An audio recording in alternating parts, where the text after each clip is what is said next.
Бүгүнкү абдан Ош, Баткен, Жалал Абадтын 20 пилоттук айылдарынын лидер айымдарын башын бириктирген абдан жакшы иш-чара болуп атат.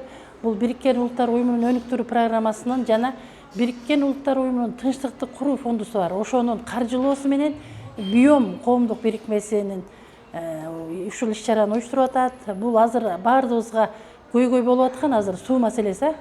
Бул сугат сууларынын тартыштыгы, климаттын өзгөрүшүнөн келип чыккан кесепеттер, ошону жоюунун жолдору боюнча бүгүнкү иш-чарада жолугуп отурабыз.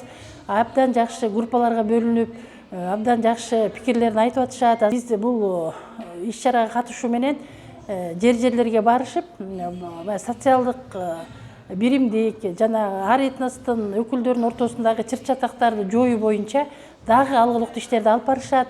Бул 2017 жылдан берки түзүлгөн уюм, ошондон берки иш алып барып атат экен. Азыр эжекелер айтып кетти. Мына айтып кетебиз го, аял дейт, баягы коомдун күзгүсү экен да. Аял таза болсо, коом таза болот экен, коом таза болсо, мамлекет таза болот дейт. Күчтүү эркектин аркасында күчтүү аял турат деп.